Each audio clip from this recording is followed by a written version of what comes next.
চাকরি প্রার্থী ভাই বোনেরা, আশা করি আপনারা সবাই ভালো আছেন। আজকে আমরা মৌলিক সংখ্যা সম্পর্কে ধারণা অর্জন করব। প্রথমে আমরা মৌলিক সংখ্যা কাকে বলে সেই সম্পর্কে জানব। মৌলিক সংখ্যা কাকে বলে? যে সংখ্যাকে এক এবং ওই সংখ্যা ছাড়া অন্য কোনো সংখ্যা দ্বারা ভাগ করা যায় না তাকে মৌলিক সংখ্যা বলে। অর্থাৎ যে সকল সংখ্যাকে এক এবং ওই সংখ্যা ছাড়া অন্য কোনো সংখ্যা দিয়ে ভাগ করা যায় না সেগুলোকে মৌলিক সংখ্যা বলে। এখানে আমি 1 থেকে 10 পর্যন্ত এই সংখ্যাগুলো এখানে লিখেছি। তার মধ্যে 1 সংখ্যাটাকে আমি বাদ দিয়ে রেখেছি, কারণ 1 হচ্ছে সহমৌলিক সংখ্যা। 1 হচ্ছে সহমৌলিক।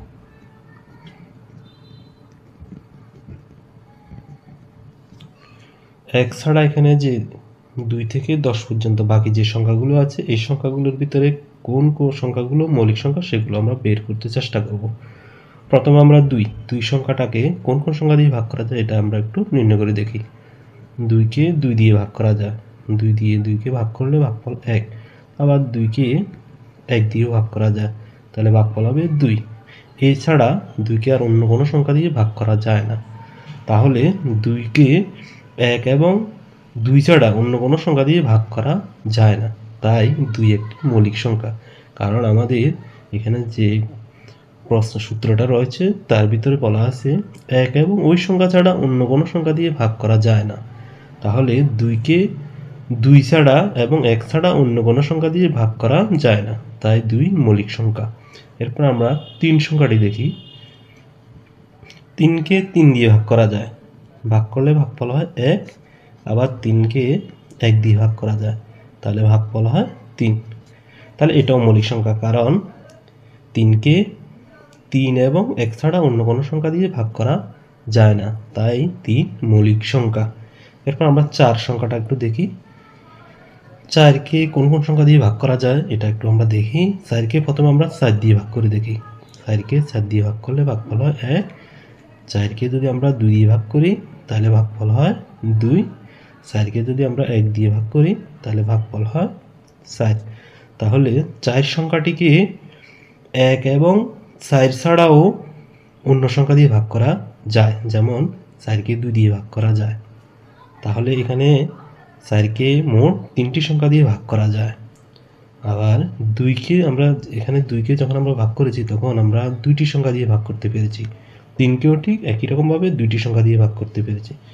তাহলে যে সকল সংখ্যাকে ওই সংখ্যা এবং 1 ছাড়া অন্য কোনো সংখ্যা দিয়ে ভাগ করা যায় না, অর্থাৎ যেই সকল সংখ্যার 2টি মাত্র গুণনীয়ক রয়েছে সেগুলোকে বলা হয় মৌলিক সংখ্যা। এখানে 4 সংখ্যাটাকে যখন আমরা ভাগ করেছি তখন 4-এর ভিতরে 3টা গুণনীয়ক বের হয়েছে, তার মানে 4-এর গুণনীয়ক হচ্ছে 3টি। তাহলে 2-এর অধিক যখন হয় গুণনীয়ক তখন তাকে যৌগিক সংখ্যা বলে। এরপরে আমাদের 5 যে সংখ্যাটি রয়েছে 5কে আমরা ভাগ করে দেখি। 5কে 5 দিয়ে ভাগ করা যায়। 5কে 5 দিয়ে ভাগ করলে ভাগফল হয় 1। আবার 5কে যখন আমরা 1 দিয়ে ভাগ করব তখন ভাগফল হবে 5। 5কে এছাড়া অন্য কোনো সংখ্যা দিয়ে ভাগ করা যায় না, তাই 5ও মৌলিক সংখ্যা। এরপর 6 সংখ্যাটিকে 6 দিয়ে ভাগ করা যায়। 6কে 6 দিয়ে ভাগ করলে ভাগফল 1। 6কে 3 দিয়ে ভাগ করলে ভাগফল 2। 6কে 2 দিয়ে ভাগ করলে ভাগফল 3। 6কে 1 দিয়ে ভাগ করলে ভাগফল 6। তাহলে 6-এর অনেকগুলো গুণনীয়ক রয়েছে, 2-এর অধিক গুণনীয়ক রয়েছে, তাহলে 6 হচ্ছে যৌগিক সংখ্যা। এরপরে 7 সংখ্যাটিকে 7 দিয়ে ভাগ করা যায়। 7 দিয়ে 7কে ভাগ করলে ভাগফল 1। 7কে 1 দিয়ে ভাগ করা যায়, ভাগফল 7। এছাড়া 7কে আর অন্য কোনো সংখ্যা দিয়ে ভাগ করা যায় না, তাহলে 7 হচ্ছে সংখ্যা। এরপর 8কে করা যায়। 8কে 7 দিয়ে ভাগ করা যায়। 8কে 2 দিয়ে ভাগ করা যায়। আবার 8কে 1 দিয়ে ভাগ করা যায়।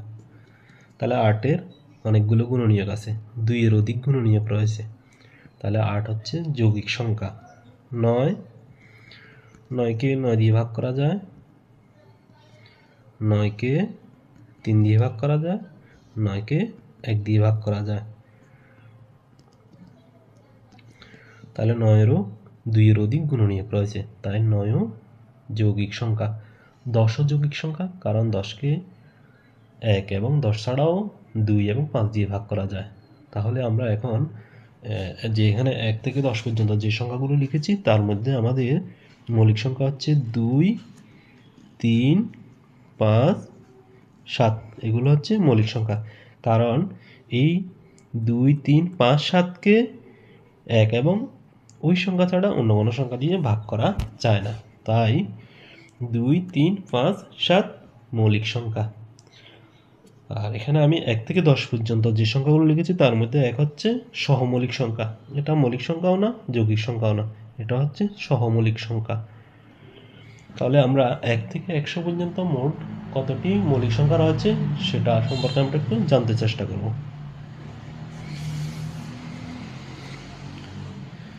1 থেকে 10 পর্যন্ত মৌলিক সংখ্যা 2, 3, 5, 7, মোট 4টি।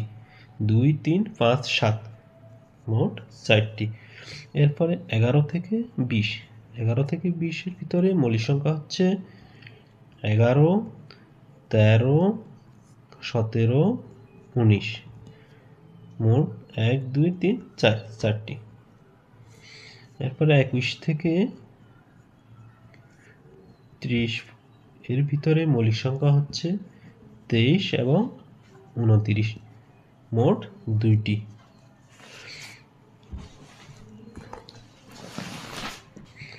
এরপর 31 থেকে 40।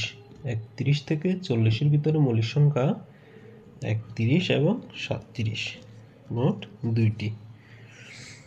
এরপরে 41 থেকে 50। 41 থেকে 50 এর ভিতরে মৌলিক সংখ্যা হচ্ছে 41, 43, 47, মোট 3টি। এরপরে 51 থেকে 60। 51 থেকে 60-এর ভিতরে মৌলিক সংখ্যা 53 এবং 59, তাহলে 2টি। 61 থেকে 70। 61 থেকে 70-এর ভিতরে মৌলিক সংখ্যাগুলো হচ্ছে 61 এবং 67, মোট 2টি। এরপর 71 থেকে 80। 71 থেকে 80-এর ভিতরে মৌলিক সংখ্যা হচ্ছে 71, 73, 79, মোট 3টি। এরপরে 81 থেকে 90। 81 থেকে 90 এর ভিতরে মৌলিক সংখ্যা হচ্ছে 83 এবং 89। এরপর 91 থেকে 100। 91 থেকে 100 এর ভিতরে মৌলিক সংখ্যা হচ্ছে মাত্র একটি, 97। 81 থেকে 90 এর ভিতরে মৌলিক সংখ্যা হচ্ছে 2টি। তাহলে আমাদের 1 থেকে 100 পর্যন্ত মোট মৌলিক সংখ্যা যদি আমরা এগুলো যোগ করি তাহলে মোট মৌলিক সংখ্যা হচ্ছে 25টি। তাহলে 1 থেকে 100 পর্যন্ত মৌলিক সংখ্যা 25টি। আর আমাদের সবচেয়ে আমাদের যে শুরু মৌলিক সংখ্যা, প্রথমে যেটা শুরু হয়েছে মৌলিক সংখ্যা সেটা হচ্ছে 2। তাহলে সবচেয়ে ছোট মৌলিক সংখ্যা হচ্ছে 2। এটা আমাদেরকে মনে রাখতে হবে, সবচেয়ে ছোট মৌলিক সংখ্যা 2। এটা অনেক ক্ষেত্রে চাকরির পরীক্ষাতে আসে যে সবচেয়ে ছোট মৌলিক সংখ্যা কোনটি, তাহলে তখন আমরা বলবো 2। সবচেয়ে ছোট মৌলিক সংখ্যা হচ্ছে 2, এটা আমাদেরকে মনে রাখতে হবে। তাহলে আমাদের 1 থেকে 100 পর্যন্ত মোট মৌলিক সংখ্যা 25টি। তাহলে 1 থেকে 10 পর্যন্ত মোট মৌলিক সংখ্যা কতটি? 4টি। 11 থেকে 20 এর ভিতরে মৌলিক সংখ্যা 4টি। 21 থেকে 30 এর ভিতরে মৌলিক সংখ্যা 2টি। 31 থেকে 40 এর ভিতরে মৌলিক সংখ্যা 2টি। 41 থেকে 50 এর ভিতরে মৌলিক সংখ্যা 3টি। 51 থেকে 60 এর মধ্যে মৌলিক সংখ্যা 2টি। 61 থেকে 70 এর মধ্যে মৌলিক সংখ্যা 2টি। 71 থেকে 80 এর ভিতরে মৌলিক সংখ্যা 3টি। 81 থেকে 90 এর ভিতরে মৌলিক সংখ্যা 2টি। 91 থেকে 100 এর ভিতরে মৌলিক সংখ্যা 1টি। তাহলে চাকরি পরীক্ষার ক্ষেত্রে যদি আমাদের এগুলো মনে থাকে তাহলে আমাদের উত্তর দিতে খুবই সহজ হবে। তো আমরা এখানে যে মোট মৌলিক সংখ্যা লিখেছি এগুলোকে আমরা একটা মোবাইল নাম্বারের মতো লিখব, লিখলে আমাদের এটা মনে রাখতে খুব সহজ হবে। তাহলে এটা আমরা ইংরেজিতে লিখতে পারি 4 4 2 2 3 2 2 3 2 1। এটা যদি আমরা মোবাইল নাম্বার ভাবি তাহলে এটা আমাদের খুব সহজেই মুখস্থ করা সম্ভব হবে। প্রয়োজন বোধে আমরা এখানে 0 1 এটা আমরা সামনে দিয়ে ব্যবহার করতে পারি, যদিও এটা একটা বাড়তি অংশ, এটা মুখস্থ করার প্রয়োজন নেই। আমরা এখানে 4 4 2 2 3 2 2 3 2 1 এই অংশটা আমরা মুখস্থ করব। মুখস্থ করলে আমাদের মনে থাকবে। যেমন এখানে 4, প্রথম 4টা হচ্ছে 1 থেকে 10-এর ভিতরে মৌলিক সংখ্যার সংখ্যা, দ্বিতীয় 4টা হচ্ছে 11 থেকে 20-এর ভিতরে মৌলিক সংখ্যার সংখ্যা, তৃতীয় 2টা হচ্ছে 21 থেকে 30-এর ভিতরে মৌলিক সংখ্যার সংখ্যা। এভাবে প্রত্যেকটা অঙ্ক এখানে মৌলিক সংখ্যা নির্দেশ করে। যেমন এখানে মোট মৌলিক সংখ্যা কয়টা? 25টি। আর এখানে আমাদের ডিজিট আছে এখানে 1 2 3 4 5 6 7 8 9 10, 10টি। যেমন 1 থেকে 10 এখানে 4টি, 11 থেকে 20 4টি, 21 থেকে 30 2টি, এভাবে এখানে সাজানো আছে। তা আমরা এটা যদি মুখস্থ রাখতে পারি তাহলে আমাদের পরীক্ষা কেন্দ্রে বা পরীক্ষার হলে আমাদের এগুলো উত্তর দিতে খুবই সহজ হবে। অনেক সময় আমাদের পরীক্ষার প্রশ্নে আসতে পারে 1 থেকে 10 পর্যন্ত কতটি মৌলিক সংখ্যা রয়েছে, তখন আমরা উত্তর দিব 4টি। হয়তো এভাবে বলতে পারে 1 থেকে 50-এর ভিতরে মোট কতটি মৌলিক সংখ্যা আছে। যদি বলা হয় 1 থেকে 50-এর ভিতরে মোট কতটি মৌলিক সংখ্যা আছে, তাহলে আমরা যে মোবাইল নম্বরটা এখানে ব্যবহার করেছি এই মোবাইল নম্বরের প্রথম 5টি, এখানে প্রথম যে 5টা ডিজিট আছে এই 5টা ডিজিট যোগ করে ফেলবেন। যোগ করলে যে যোগফলটা হবে সেটাই হবে উত্তর। 1 থেকে 50-এর ভিতরে মোট মৌলিক সংখ্যা 15টি। এরপরে এভাবে আসতে পারে প্রশ্ন 1 থেকে 30-এর ভিতরে মোট মৌলিক সংখ্যা কতটি, তখন আমরা প্রথম 3টা যোগ করে ফেলব। প্রথম 3টা যোগ করে যে যোগফলটা হবে সেটা আমরা লিখব। এভাবে প্রশ্ন আসতে পারে। এছাড়াও বিগত সালে মৌলিক সংখ্যা থেকে অনেকগুলো প্রশ্ন এসেছে, তার মধ্যে থেকে আমি কয়েকটি প্রশ্ন আপনাদের সাথে শেয়ার করব।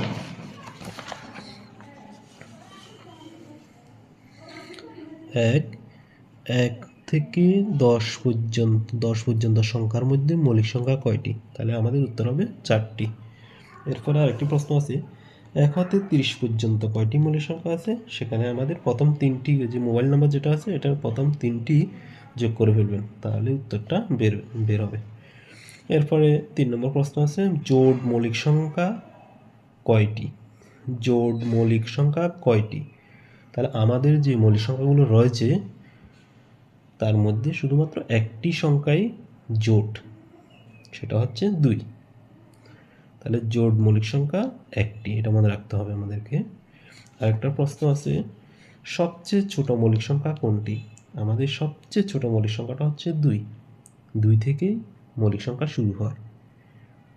এরপর আরেকটি প্রশ্ন আছে 1 হতে 50 পর্যন্ত মোট কতটি মৌলিক সংখ্যা আছে? তাহলে আমরা আমাদের যে মোবাইল নম্বরটা এখানে আমরা সহজে শেখার জন্য দিয়েছিলাম, ওই মোবাইল নম্বর থেকে 1 থেকে 5 পর্যন্ত যে সংখ্যাগুলো আছে এগুলো যোগ করে ফেলবেন।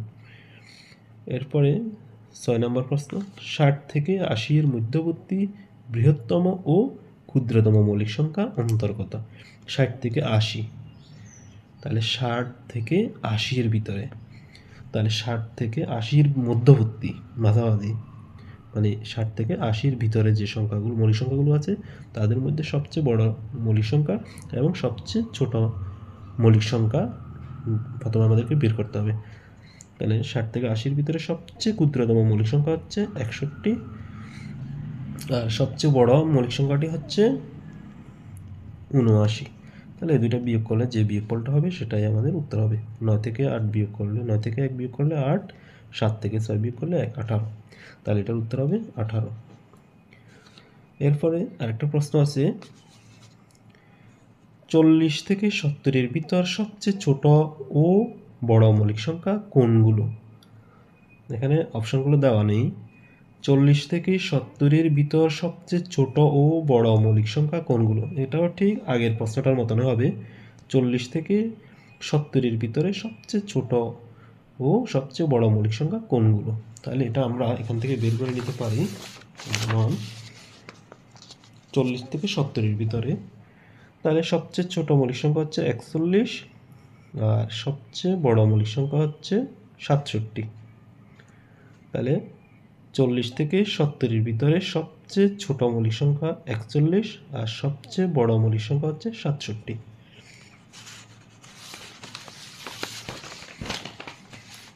এরপরে আরেকটি প্রশ্ন আছে, নিচের কোনটি সহমৌলিক সংখ্যা? তাহলে আমরা জানি সহমৌলিক সংখ্যা হচ্ছে 1। যদি প্রশ্নে আসে কোনটি সহমৌলিক সংখ্যা, তখন আমরা উত্তর দিব 1। এরপর আরেকটি প্রশ্ন, 90 থেকে 100 এর মধ্যে মৌলিক সংখ্যা কোনটি? 90 থেকে 100 এর মধ্যে মৌলিক সংখ্যা কোনটি? তাহলে 90 থেকে 100 এর ভিতরে মৌলিক সংখ্যা মাত্র একটি, সেটা হচ্ছে 97। আশা করি আপনারা মৌলিক সংখ্যা সম্পর্কে এখন মোটামুটি একটা ধারণা অর্জন করেছেন। চাকরি পরীক্ষায় যদি মৌলিক সংখ্যা থেকে প্রশ্ন আসে, আশা করি সহজে উত্তর দিতে পারবেন। ধন্যবাদ সবাইকে।